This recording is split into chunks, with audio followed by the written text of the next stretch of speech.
Have you noticed that companies seem almost obsessed with AI right now, but consumers, not so much? Today we're going to talk about why.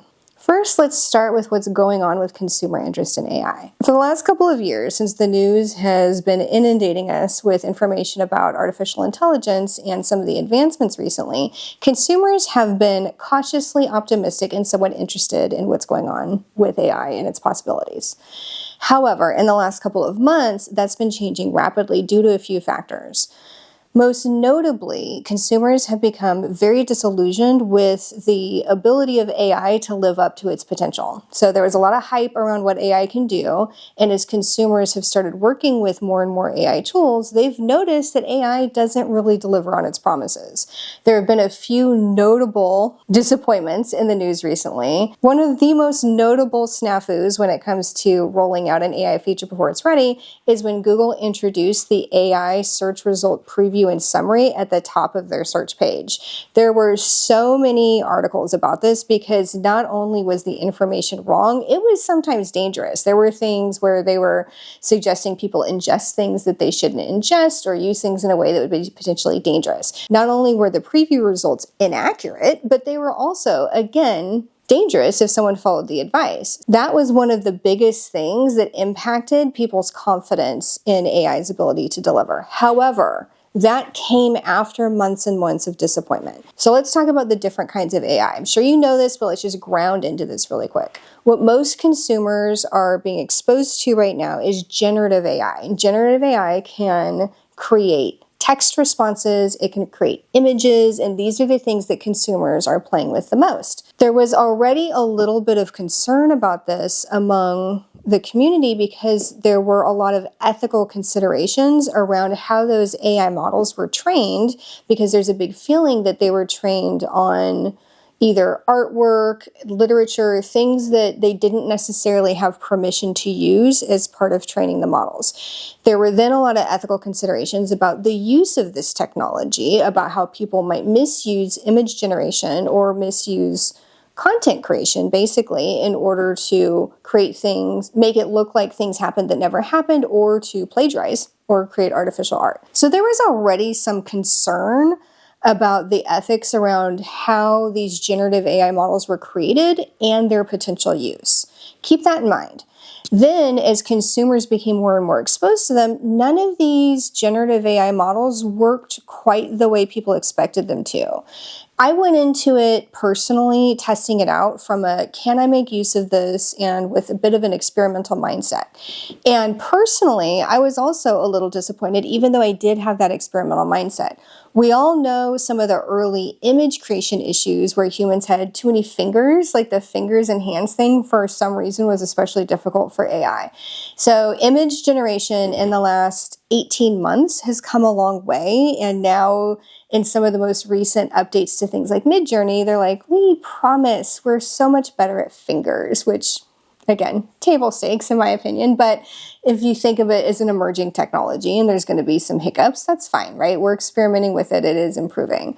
Ethical considerations aside, the technology itself is improving rapidly. That's been one of my big points whenever anybody's pointed out that it doesn't work kind of the way it's advertised or it doesn't live up to the hype. I'm like, hey, we're in early days. The whole point that everybody's talking about this AI revolution is that we're advancing so quickly now. We're in the era of exponential advancement when it comes to AI technology. So in the past, year over year, you might see like a 10, 15, 20% improvement in the technology. But now we've reached the tipping point so that any improvements in the AI technology are now significantly greater. And we're at the point where we're actually refining it. So the bulk of the work is done. We're in this refinement period, and the advancement is such that any improvements are actually happening at an exponential rate, meaning significantly large improvements, and they're happening very quickly. So any of these kinks are being worked out very, very fast. So this is kind of the consumer position on AI, which is a little bit of concern about the ethics And I talked about the ethics when it comes to the content and the intellectual property kind of considerations. What we haven't talked about yet is the energy consumption. And the energy consumption is really interesting because I don't see that being widely talked about, but I do see some people starting to make fun of it, or to even use like a rubric of, hey, every time I ask ChatGPT a question, it's the equivalent of pouring out a bottle of water on the ground. So there is some awareness that there is a lot of energy consumption involved in AI. Keep that in mind because we're going to come back to this point in a few minutes. So from a consumer perspective, there's been some hesitation and suspicion, and then a big disillusionment with the effectiveness of AI to do what it needed to do based on their own personal experiences. And then there was this mistake with Google rolling out this AI preview feature before it was really ready. The other way consumers are experiencing AI at the moment is that certain tools like Canva and some video generation tools are incorporating AI into their software, and they're really hyping this up. But when consumers go to use the tools, again, they don't work as well as they're hyped up to, and their set of functions isn't that great to begin with because, again, generative AI is focused mainly on text and image creation. Personally, I would love video creation to come a long way, but video creation is incredibly energy intensive and CPU intensive. Again, keep this in mind, the expense that goes along with it. Because as they're building these models and as companies are using AI and as individuals are using AI, the energy demand is significant and it's a huge drain. What's also interesting is that chip makers are benefiting very well right now from people using AI because it is so processor intensive. So if you were looking to invest in anything, obviously chip manufacturing or the components required for chips would be a great investment right now. But you've all seen the fluctuations in the NVIDIA stock, and if you dig into it, this is why. It's because of the processor requirements for AI. So again, consumers are exposed to generative AI, which is not living up to the hype, has a lot of ethical considerations, and the energy consumption concerns are becoming more and more widely known. And it is one of the easiest things to roll out, so companies are starting to embed generative AI features in their software, but they're not actually adding much value to consumers. I'd say that one of the most interesting things is that if you're in a web design tool like Wix, personally I use Wix for our website, or if you're in Canva, I also use Canva, you can do quick image generation there, which is nice, but it's not super fully powered, and the image library in Canva is pretty extensive already. So what you're not seeing, or if you're paying attention really closely, you may have noticed this, is that Canva is even saying in their image libraries, some of those images may be AI generated, even without you intentionally generating an AI image yourself. So the use of AI in stock footage, stock photos, etc., is becoming more prevalent, even if you yourself are not attempting to do so. So it's kind of one of those things where, yes, the AI revolution is here. Yes, it's already pervading tools that you use, but your ability to actively use it is not what you would want it to be, and therefore there is consumer disillusionment with the ability of AI to deliver on its promises based on people's experiences with generative AI so far. I'm going to keep saying so far because, again, this is going to be evolving rapidly. So that's the consumer side of this. Now, remember that this isn't the only kind of AI. This is just what consumers are being exposed to. There's also machine learning and data analysis. And we talked a little bit about that in our Is AI Coming From Your Job video, so go back and watch that if you want to hear more about how those are being rolled out by companies and how that can impact the job market, which I think is a pretty big deal because a lot of this, in my opinion, does go back into our use of AI, but also what that means for our work culture and for the job market. Now, there was an article recently that gave us a statistic that 40% of consumers are actually actively turned off by the mention of AI features in a product. That is really interesting. I think the other factor from a consumer perspective is AI fatigue. People are tired of hearing about it when it doesn't actually do anything because there has been a lot of hype about AI, and not only is it not as effective as people want it to be, but there just isn't a lot of use cases out there. It's pretty limited. So we're hearing a lot about something that doesn't actually do anything yet, and that's a little bit concerning. Now, From a consumer perspective, the other issue is actually something called normalcy bias. So I noticed when we were trying to talk about jobs that people were really like, oh, that's not going to happen. AI is never going to replace people, blah, blah, blah.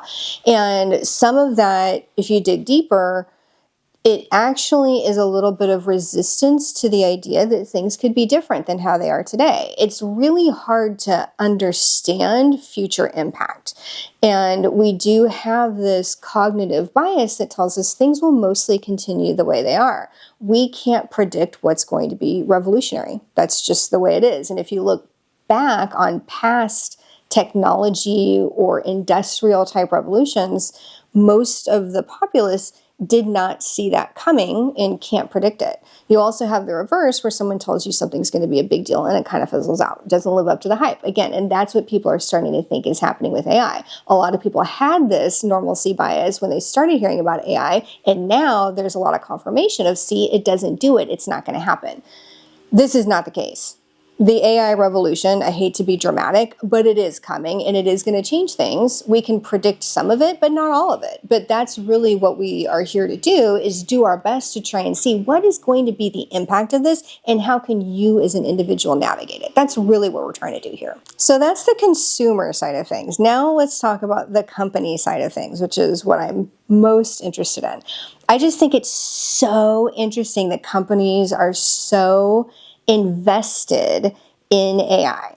Now, if you work for a company who has been talking internally about AI, you know what I'm talking about. For well over a year, companies have been trying to figure out what to do with AI. So companies have literally been asking their employees what to do with AI and to come up with use cases for them.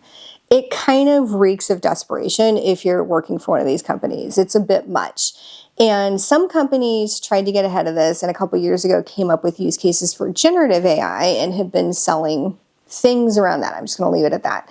Those are not the most exciting use cases. That involves a lot of chat automation, which frankly already existed to some extent. But if you can combine the data analysis, machine learning, and some generative AI features, then you have some pretty interesting potential opportunities at this company. But why are companies so desperate about it? And this is that fundamental disconnect I want to talk about. There's a little bit of interest combined with suspicion and skepticism amongst consumers, but amongst companies, there is almost a desperation to jump on AI, and that desperation is driven by fear. So much of desperation usually is, right? But what is that fear? Where does it come from? Well, I did mention earlier that you can't completely predict a technological or, industrial or any sort of industry-wide revolution or big change like that, but you can see the signs. And it's especially interesting right now because I'm going to compare this to the advent of the internet in the late 90s and early 2000s, because I think that's what's actually driving a lot of the fear. And I'm going to say specifically, it's FOMO. It's fear of missing out. That almost trivializes it. So we're going to get a little bit deeper on that as well. Companies today are aware of what happened in the late 90s and early 2000s with the change, the massive change that came with the internet. And you might think a lot about how the internet changed how companies work internally. And yes, email makes our lives easier, but that wasn't really it. What happened was the fact that the internet became a thing opened up a lot of consumer behavior that made just entirely new businesses possible.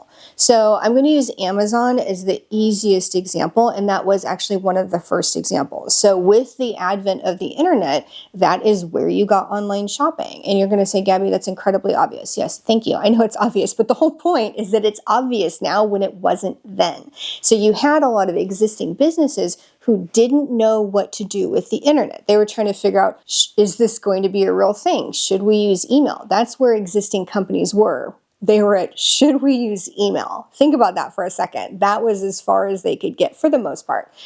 And they weren't able to adapt and change. And so that is where new businesses sprang up. And that's where we got businesses like Amazon. And then with the advent of social media, we got Facebook and we got LinkedIn. But think about all the businesses that couldn't possibly exist if we had no internet. They required the internet to function. But before the internet, you couldn't imagine that this need was there to be filled. So the internet opened up a variety of new needs that no one could predict, that new businesses came along, innovated, and filled that need. People didn't even know they had that need to some extent. And so that's why in that time frame, so many of these tech startups blew up, like grew really big, and some of them then crashed and burned because they didn't have a monetization model, which I've also talked about before because I'm super obsessed with monetization models, obviously. But if you think about it, there was no YouTube, there was no Amazon, there was no Google. Before the internet, you wouldn't have thought, I need a search engine, because there was no need for it. You don't need to search for online information because there was no such thing as online. You didn't need Google Maps because there was no way to have digital maps. It just wasn't a thing. So if you imagine those days, it's very similar to where we are now, where we know that there's this enabling technology. The internet is an enabling technology. It enables other things to become possible and to become true. You have to then have the imagination, the creativity, the innovation, and then the resources to do something with that. So all of these companies that exist today, many of which did not exist at that time, they know what happened. They know how many companies got left behind and didn't become part of this like wave of the future because they couldn't innovate. They couldn't figure out what to do with this new enabling technology. And the companies that grew because of it, they know they can be that next set of companies that are left behind, if that makes sense. They can become the next victim of an emergent technology if they are not able to capitalize on that technology. So that is true for technology companies. That's true for services companies. They know things are going to change significantly. They want to be driving that change. They want to capitalize on that change. And most of all, they do not want to be left behind. So there is this huge fear of missing out on the potential opportunities of this AI revolution. But there's also this fear that if they don't, their business could become redundant. Not only could they not open up this next wave of revenue, but their current wave of revenue could be made obsolete in some way. That is what everybody's afraid of. They're afraid somebody else is going to figure this out before they do, get this, big future potential money that nobody can frankly even imagine, and also potentially make what they do now obsolete. And we've talked about some companies that are maybe artificial industries and how those artificial industries may not be needed going forward. An example of this is tax preparation software. Tax preparation software exists, and frankly, tax accountants exist because our tax code is extremely complicated and the government will just tell you what you owe even though they know. So that's what I call an artificial industry. So if the government ever decided to change how they operate and just bill you for your owed taxes or refund you your overpaid taxes without you having to go do the math yourself, this entire industry would collapse. Well, there's a pilot that's either going on now or about to start where they're letting you file directly. And that is getting closer and closer to not having to have all this separate tax prep. Is that immediate? Is that instant? No, that's going to take a while. But again, these artificial industries know they're artificial industries and they know they're at risk. Companies know when they are at risk of becoming obsolete. Another example of a company that didn't necessarily adapt with the times is GameStop. So GameStop had a great video game purchasing model, and then they held on for a long time by having game trade-ins, and that really allowed them to, like I said, hold on for a long time.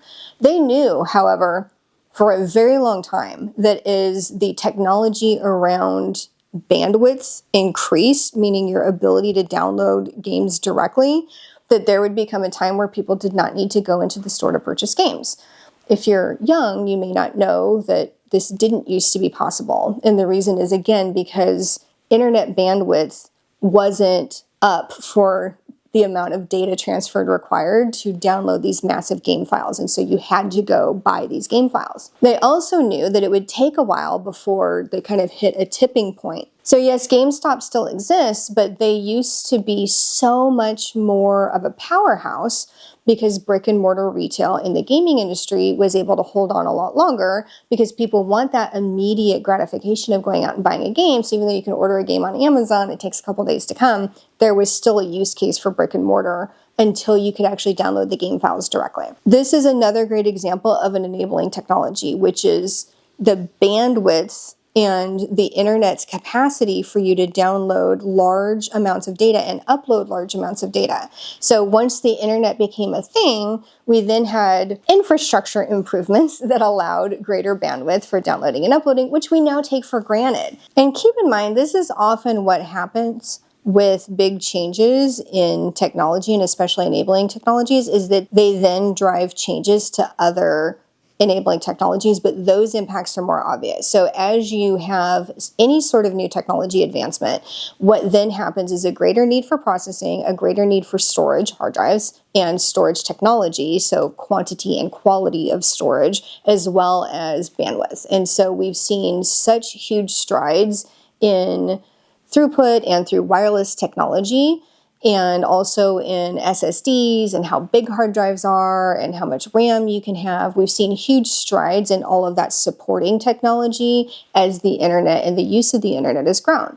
And so then when you look at AI, you have to ask the same question. What changes is AI going to drive? Not just from a services and a product perspective, but also in requirements around bandwidth and resources. And we know that the big demands when it comes to AI are processing power, as I mentioned before, and energy. And so energy production is huge.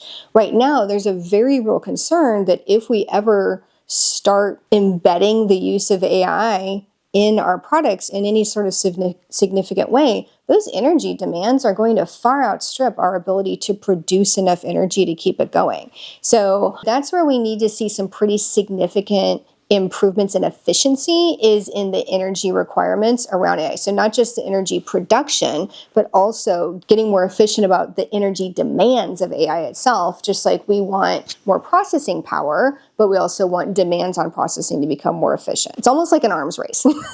If you think about it, but just in a different way when it comes to technology advancements in the supporting technology.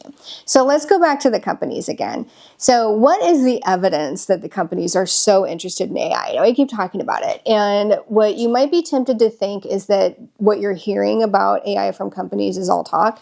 I'm actually going to say it's the opposite of that. What you're hearing from companies about AI is actually just the tip of the iceberg. Companies are quietly doing so much investment in AI, ideation, and innovation that you're not hearing about. Most of the Fortune 500 companies, and especially the Fortune 100 companies, are investing significant dollars in AI research because they're trying to figure out what to do with it.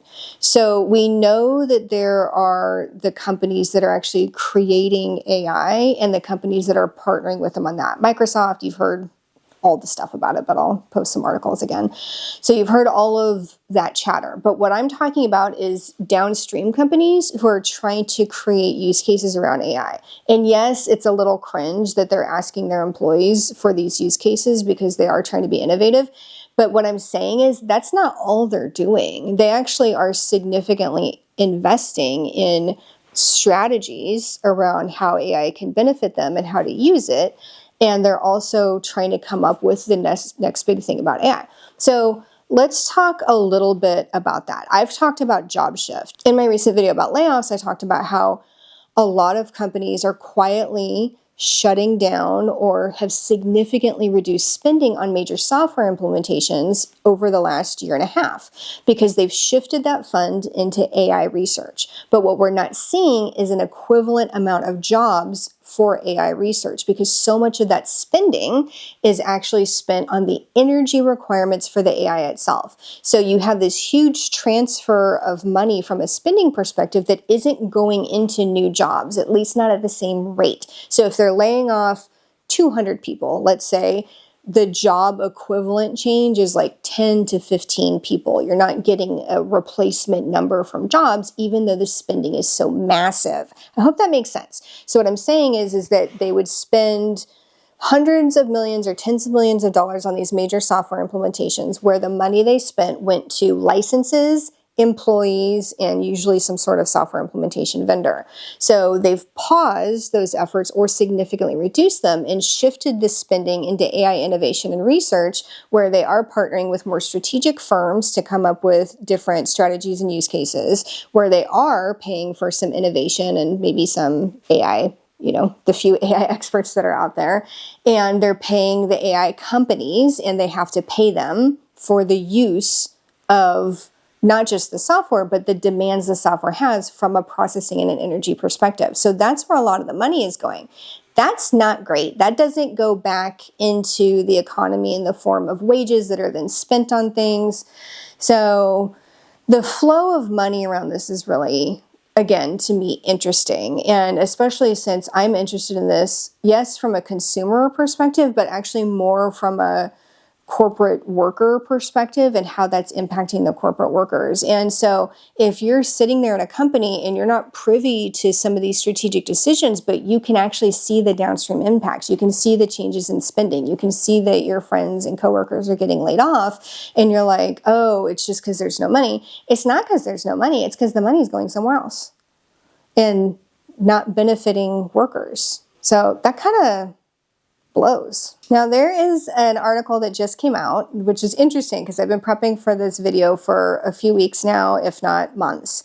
And this article came out and it basically is saying that both consumers and companies are getting disillusioned with AI because of some of the failures of ChatGPT. So not only is consumer confidence in AI significantly decreased, but company confidence and interest in AI has decreased as well. But again, they are also clear to say that that is because of generative AI use cases, not data analysis and machine learning and other types of AI. And so they feel like there's going to be a burst in the bubble of spending from companies who are investing specifically in generative AI. I think this is going to have a snowball effect where the more consumers hear about that, the more that's going to actually decrease consumer confidence in AI. So that's going to be an interesting thing to observe. So when you see these articles, because more of them will come out, I want you to remember this video because that is not going to change what's going to happen. There is still going to be an AI revolution. It is just going to take a while. If you didn't live through the late 90s, early 2000s tech revolution that was completely driven by the internet, you may not remember that took a while too. Nobody knew what to do with the internet. We had so many businesses start up and fail because they couldn't capitalize on it, even if they had an interesting idea. The companies that survive to today that you know about are the ones that, again, filled a need that people didn't know that they had until they had it. I feel like AI is going to be the same way. We're still waiting for the innovative idea around AI. We're in the first phase of it, which is where people are focused on using this emerging technology to improve what we do today. But what companies are afraid of, and the thing that they're investing in behind the scenes, is what is the revolutionary thing that's going to come along? What is the innovative thing that we can't imagine yet that new companies will come up with and become the next Amazon and become the next Facebook, become the next Google? That's what the big companies are really interested in. Yes, the first wave stuff of efficiencies and cost efficiencies, that's interesting, but it's the unknown that they're afraid of because they know that there's a lot of potential. They don't know what to do with it. It's kind of like the Magician's Apprentice, right? You have Mickey Mouse stumbling on this amazing amount of power, not knowing what to do with it, and the first things he does are catastrophic. That is exactly what it's like with these new technologies. And part of the disconnect is because of this desire for innovation and revolution on the part of companies based off of fear because they know what happened, 25 years ago and they don't want to miss the boat on this one. And then people being like, hey, you guys keep telling us this stuff is going to be revolutionary and I don't really see anything. And there's also all these ethical considerations. This is pretty concerning, right? Whereas I'm somewhere in the middle. Personally, I am interested to see what people come up with this new technology. And even though I'm a writer and I write fiction and speculative fiction, I can't even imagine some of the use cases that we're going to come up with AI. And unfortunately, generative AI isn't far enough along to actually start predicting some of the more interesting use cases either. Either that or it's got so many limiters on it that it's not allowed to tell us. Because remember that the AI you're using, if you're using a generative AI piece of software, is packaged and has a lot of rules and limiters on what it can do and say, which again is good from an ethical perspective, but also interesting because I don't know how much of what we get is filtered from that. So this is an interesting time that we're living in where companies know that something's going to happen. They want to be the one that makes it happen. And the only limit right now is our imagination. The other limit is unfortunately energy, and these energy demands impact our environment. And so I want to hear more conversations about the environmental impact of the energy consumption with AI, and more pressure to create efficiencies around the use of energy in order to make AI less impactful. Because we already know we're entering a catastrophic stage in terms of how our energy use impacts our world. And we have these pretty massive companies that seemingly are pushing the energy demands with no oversight. And that is, frankly, a little bit concerning to me. But as a geek and as somebody who grew up on a lot of science fiction, if there were no energy considerations and if I knew all of the ethics were being managed and handled appropriately, I am so excited to see what's going to happen because, like I said, I can't even imagine all the things that we're going to be able to do with this technology. I do have one more point about where this disconnect is coming from between consumer sentiment around AI and company interest and drive around AI, and it has to do with the conversation. Because what companies did, and even Apple did this, and I think this is, frankly, sorry, Apple, but I think this is really dumb, is Apple's like, Apple AI or Apple Intelligence or whatever. My whole point is that companies are being like, we're going to give you AI, or Canva is now AI enabled, or Canva now has AI included in it, right? So companies are trying to get consumers excited by saying, we have AI, or we're building AI, or we're going to incorporate AI. And we already know consumers are disillusioned. But even if they weren't, there's still a mistake in this marketing. And that is that, what did we say about AI?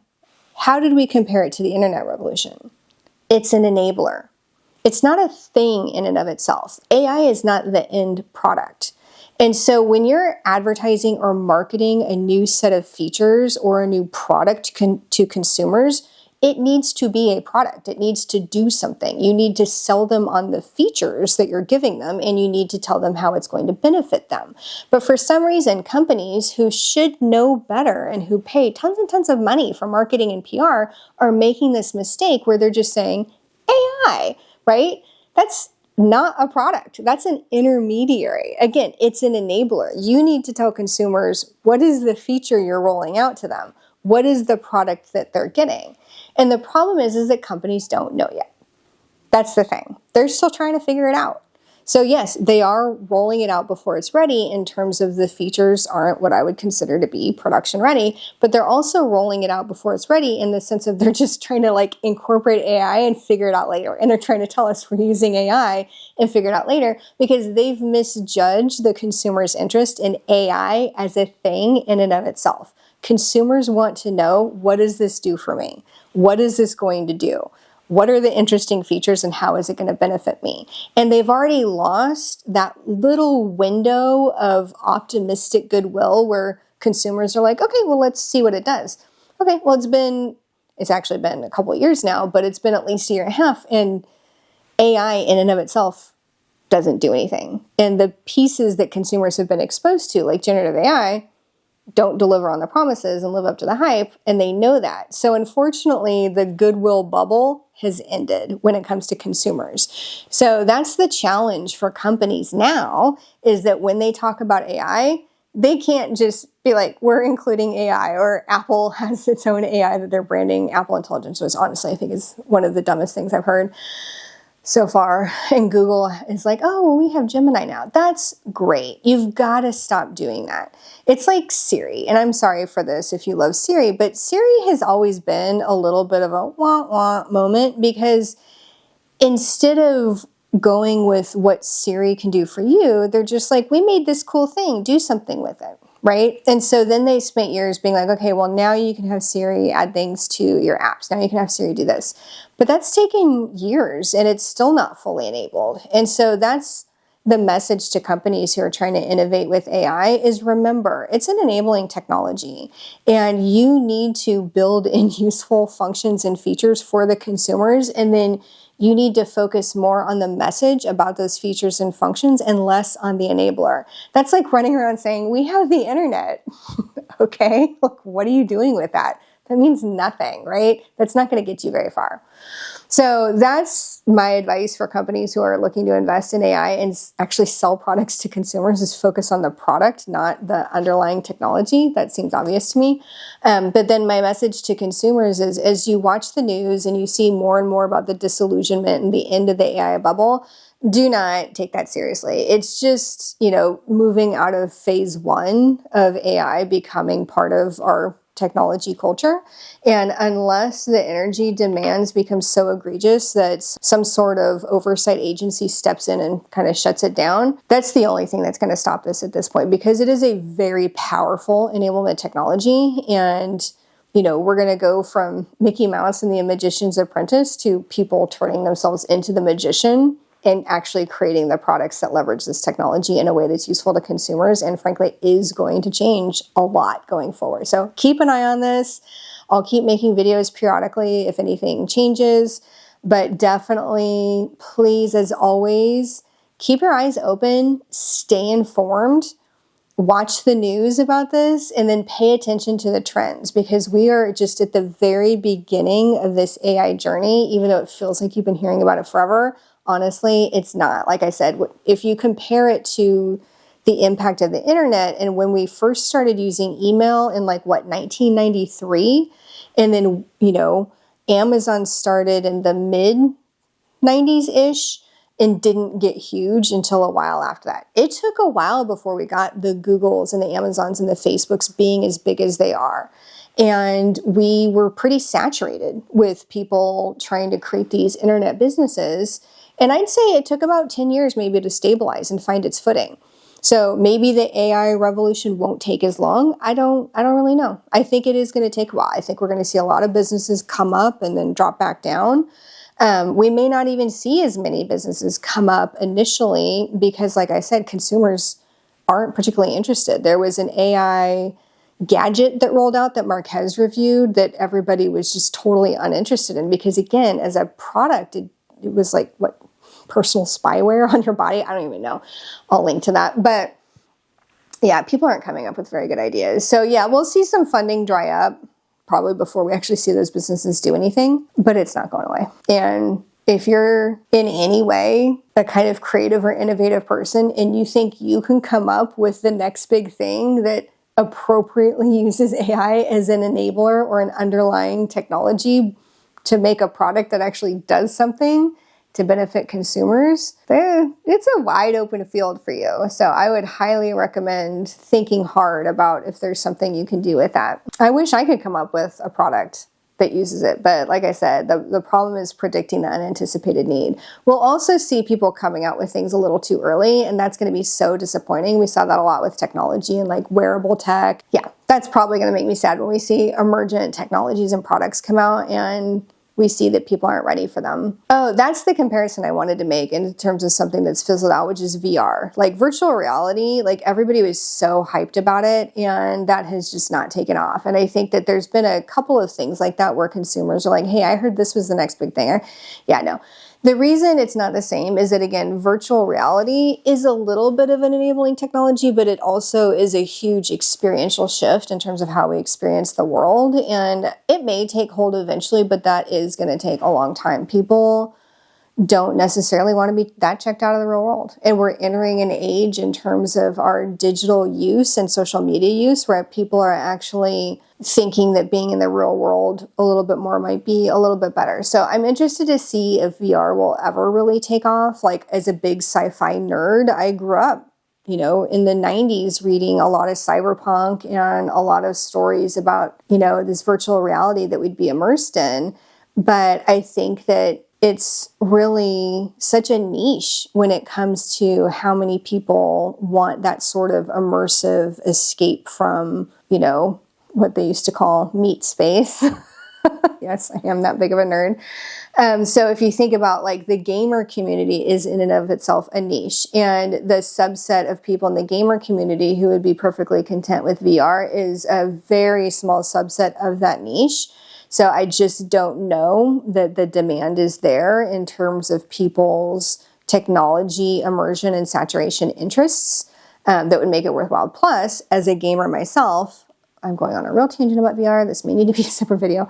As a gamer myself, I will say that the games I'm interested in playing have not had a VR offering. So what they need to do in order to make VR actually attractive to gamers is port over or make the next release of a very popular game series VR versus trying to roll out these weird VR specific one-offs, because then you're trying to get people to use a new technology to play a new game, and that's just a harder point of entry. So anyway, let's do a whole separate video on virtual reality. I hope this was interesting. Like I said, I've been dying to talk about this for a while. Originally, my vision for this video was to talk about why companies are so obsessed with AI, which again, I think is purely this FOMO thing, but that sounds trivial and I don't mean it. I mean, it's literally the future of their company and they know it.